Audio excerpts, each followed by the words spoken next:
دنیا کی دوسری قوموں اور مسلمانوں کے درمیان خوشی منانے کا بھی ایک طریقہ ہے اور غم منانے کا بھی ایک طریقہ ہے۔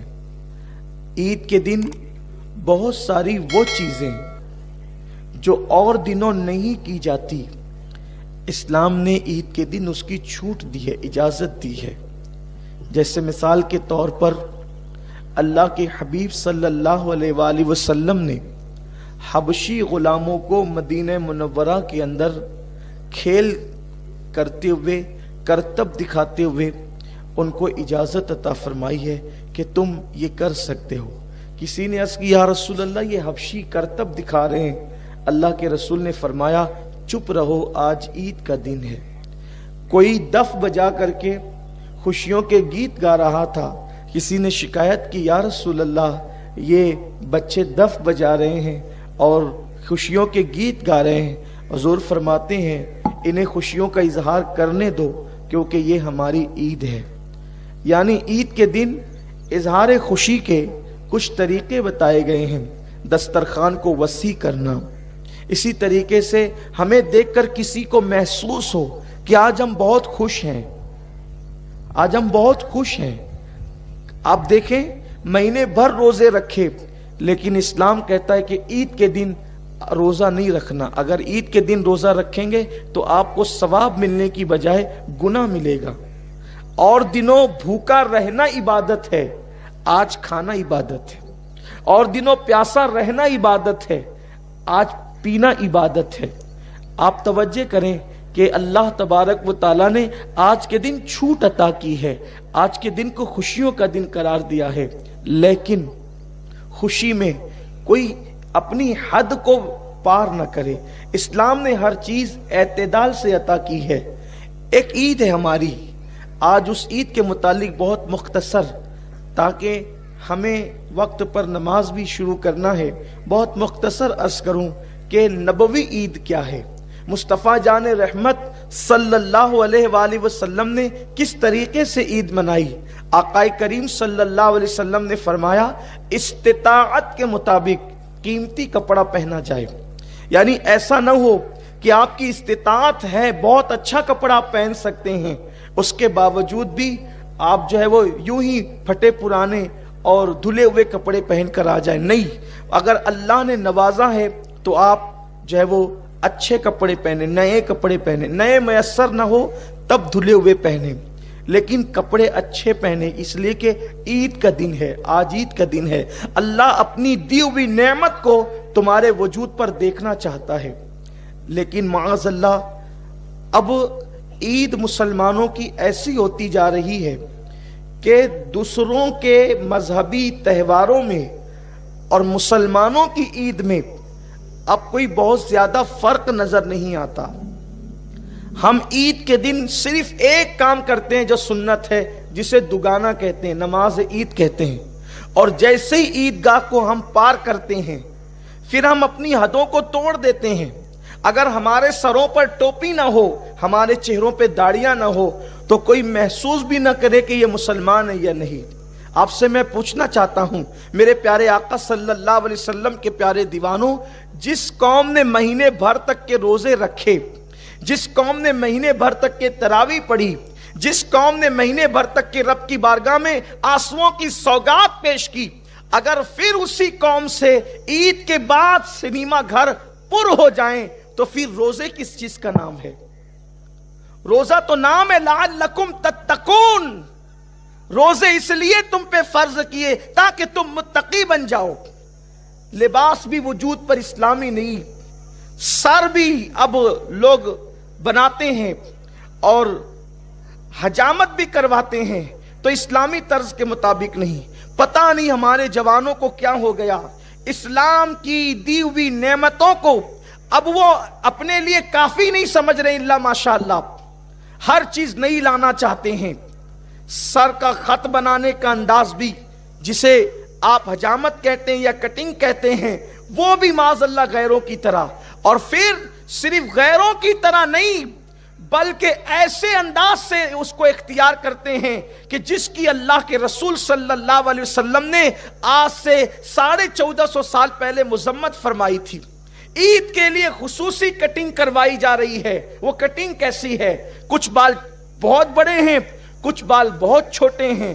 اللہ کے رسول صلی اللہ علیہ وسلم نے ارشاد فرمایا آج سے 1450 سال پہلے کہ کچھ لوگ اپنے سر کے بال بختی اونٹوں کی طرح رکھیں گے، اللہ نے ان پہ جنت کی خوشبو کو بھی حرام کر دیا ہے. آج کے نوجوان لڑکے خصوصی طور پر اس طریقے کی حجامت کا اہتمام کر رہے ہیں. ان کو دیکھو، بدن پر باضابطہ طور پر جو ہے بیل بوٹے بنوائے جا رہے ہیں. کب؟ مسلمانوں کی عید ہے، اور چونکہ اب بدن پر بیل بوٹے ہوں گے تو اس کو بتانے کے لیے جسم کو ننگا رکھنا یعنی چھوٹے کپڑے پہننا بہت ضروری ہوگا، تبھی تو بیل بوٹے نظر آئیں گے. میرے پیارے آقا صلی اللہ علیہ وسلم کے پیارے دیوانوں، یاد رکھنا یہ مغربی تہذیب، یہ مغربی کلچر، یہ گناہوں کا ماحول تمہارے لیے نقصان دہ ہے. اللہ کے رسول صلی اللہ علیہ وسلم نے پورے کپڑے پہننے کو سنت قرار دیا ہے. اس کا فائدہ کیا ہے؟ اللہ کے رسول صلی اللہ علیہ وسلم ماؤں سے زیادہ مہربان، باپ سے زیادہ مہربان. ارے کروڑوں مائیں بفرض محال اگر کسی ایک بچے کی ہو تو کروڑوں مائیں مل کر کے اپنے بچے سے جتنا پیار نہیں کر سکتی اس سے زیادہ مصطفیٰ جان رحمت نے اپنی امت سے پیار کیا ہے. آقا کریم صلی اللہ علیہ وسلم نے جو طریقہ ہمیں بتایا ہے اس پہ ہمارا فائدہ ہے. آپ اندازہ کریں، اگر آپ شارٹ کپڑے پہنتے ہیں جس سے بازو بھی نظر آتے ہیں،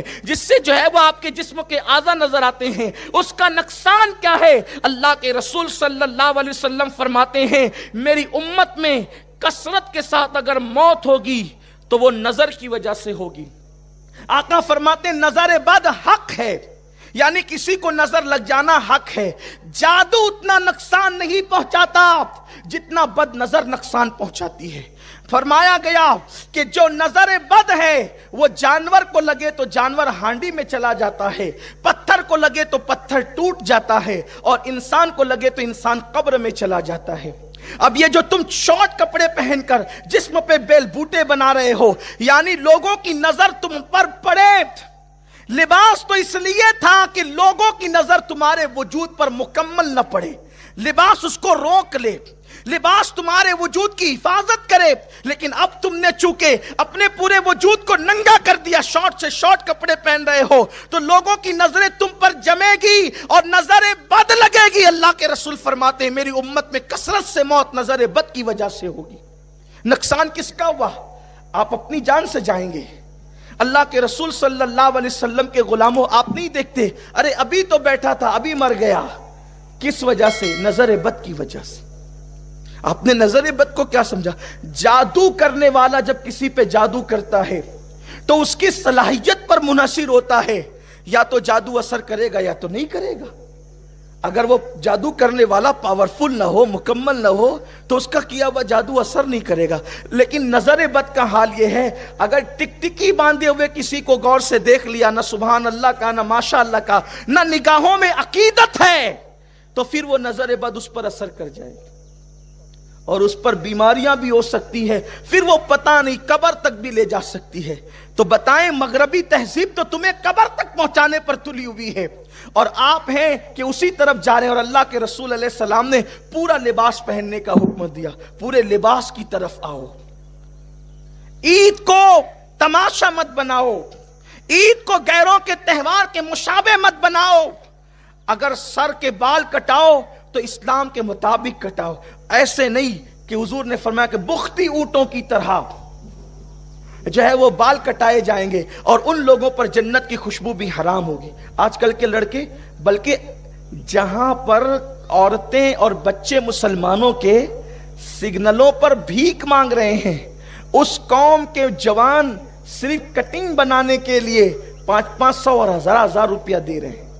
جب بتائیں صرف بال کٹانے کا اتنا جو قوم دے گی، پھر وہ قوم ترقی کیسے کرے گی؟ آج ہم سیریا، یمن، عراق، بیت المقدس کا رونا روتے ہیں. بیت المقدس تو ہمارے ہر مسلمان کے لیے عقیدت کا مرکز ہے، لیکن رمضان المبارک میں بیت المقدس کی تراویح ٹی وی پہ نشر ہو رہی تھی. دیکھنے والوں نے دیکھا، آپ نے بھی دیکھا ہوگا، ہم نے بھی سنا کہ بیت المقدس کی، مسجد اقصیٰ کی، جس مسجد اقصیٰ کے لیے ہر مسلمان دعا کر رہا ہے، جس مسجد اقصیٰ کے لیے ہر مسلمان بے چین اور بے قرار ہونا بھی چاہیے، ہمارا قبلہ اول ہے. لیکن جب مسجد اقصیٰ کی تراویح نشر ہو رہی تھی ٹی وی پر، تو دیکھا گیا کہ امام کے پیچھے جتنے کھڑے ہیں 95% لوگ ہیں، نہ ان کے چہرے پہ داڑھی ہے، نہ ان کے سروں پہ ٹوپیاں ہیں. ہمیں ان سے ہمدردی ہے، اللہ ان کی حفاظت کرے. ان کے ہاتھوں میں پتھر ہے، ہم ان کے ہاتھوں کے پتھر دیکھ کر متاثر ہیں، دعا گو بھی ہیں کہ وہ پتھروں سے لڑ رہے ہیں، بندوقوں کا جواب پتھروں سے دے رہے ہیں، ہتھیاروں کا جواب پتھروں سے دے رہے ہیں، لیکن ان کو فتح و نصرت نہیں ملتی. کیوں نہیں ملتی؟ ان کے ہاتھوں میں پتھر تو ہے مگر دامن شریعت نہیں ہے. خدا کی عزت کی قسم، جن دن ان کے ہاتھوں میں شریعت کا دامن آ جائے گا، خدا ان کے اندر اتنی قوت پیدا کر دے گا کہ باطل قوتیں ان کے قدموں میں سرنگو ہونے پہ مجبور ہو جائے گی. جو ٹوپی نہ پہن سکے، انقلاب پتھروں سے تھوڑی آتا ہے. انقلاب تو مصطفیٰ جان رحمت کی شریعت پر عمل کرنے سے آتا. اور ہندوستان کے مسلمانوں کو بھی آگاہ ہونا چاہیے، اگر آپ بھی اور ہم بھی دین کے قریب نہ آئے تو اللہ نہ کرے، ہزار بار نہ کرے کہ وہ دن ہم پر نہ آ جائے. جو ان کو آئے نا، اس سے بدترین دن ہندوستانی مسلمانوں کے لیے آ سکتے ہیں اگر ہم دین کے قریب نہ آئے. یہی روش رہی.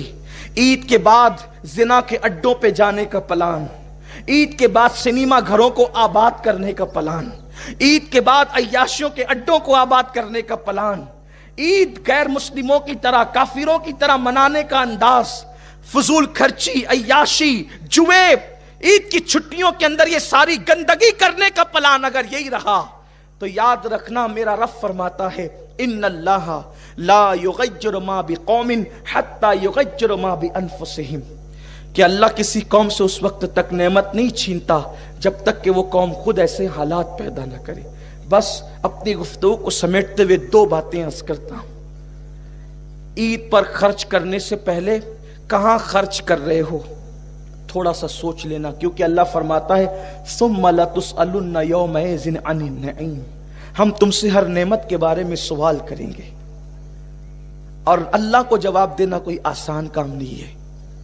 ایک بزرگ کو ایک بادشاہ نے دعوت دی، اور دعوت دینے کے بعد کہا حضرت آپ نے میرے دربار میں تشریف لانا ہے. فرمایا کہ ہم فقیر لوگ ہیں، ہمیں دربار کی دعوت سے کیا تعلق.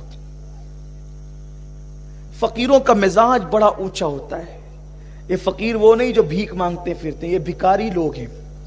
فقیر اس کو کہتے ہیں جس کا تعلق، دل کا تعلق خدا سے جڑ جاتا ہے، اس کو فقیر کہتے ہیں. جس کی فا فقر اور فاقے کی طرف اشارہ کرتی ہے، جس کی قاف قناعت کی طرف اشارہ کرتی ہے، جس کی یا یاد الہی میں ڈوب جانے کی طرف اشارہ کرتی ہے، اور جس کی راہ رب تبارک و تعالیٰ کی ذات میں فنا ہونے کی طرف اشارہ کرتی ہے، یہ ہے فقیر. اور بھیک منگوں کی بات نہیں کرتا. تو ایک مرد درویش کے پاس، فقیر کے پاس کہنے لگے کہ آپ تشریف لائیں. کہا میں درباروں سے کیا کام.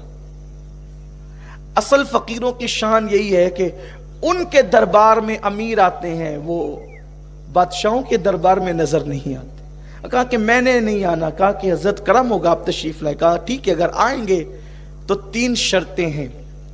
اگر 3 شرطیں مان لو تب آئیں گے.